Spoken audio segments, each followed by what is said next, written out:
ભરૂચના વાગરાના ગ્લેન્ડા ગામની જમીન પર થયેલ ગેરકાયદે દબાણો દૂર કરવા ગ્રામ પંચાયત સરપંચ અને તલાટી દ્વારા કલેક્ટરને અને તાલુકા વિકાસ અધિકારીને લેખિતમાં રજૂઆત કરવામાં આવી. ભરૂચ જિલ્લાના વાગરા તાલુકાના ગ્લેન્ડા ગ્રામ પંચાયત કચેરી દ્વારા ગામની ખાતા નંબર 146 સર્વે નંબર 180 વાળી જમીન શૌચાલય માટેની જમીન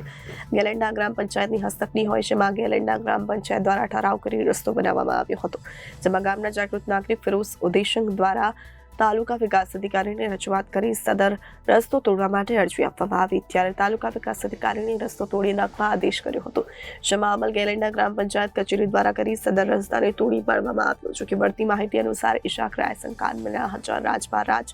અને ઇસમોએ હાલ જમીન એને કરાવી બાંધકામ સોસાયટી બનાવતા ઇસમ અરઝુદ્દીન પટેલ દ્વારા સદર રસ્તો ગત તારીખ 15 ડિસેમ્બર 2024 રોજ બનાવવામાં આવ્યો હોવાનું બહાર આવ્યું છે. જે રસ્તો તાલુકા વિકાસ અધિકારી દ્વારા હુકમ કરી ગ્લેન્ડા ગ્રામ પંચાયતને તોડી પાડ્યો હોય, જેમાં કોઈ પણ જાતની પરવાનગી લીધી ન હોવાનો આક્ષેપ થયો છે, તેમજ કોઈ પણ સરકારી કચેરીમાં અરજી આપવામાં ન આવી હોય તેમ છતાં કાયદાનો અનાદર કરી સદર રસ્તો રાતોરાત બનાવ્યા બાદ ગ્રામ પંચાયતની મિલકતને પચાવી પાડવાનો હેતુ હોય, જેથી જે તે ઇસમ વિરુદ્ધ કાયદેસરની કાર્યવાહી કરવામાં આવે તે માટે ભરૂચ જિલ્લા કલેક્ટર કચેરી ખાતે અરજી આપી રજૂઆત કરવામાં આવી. વધુમાં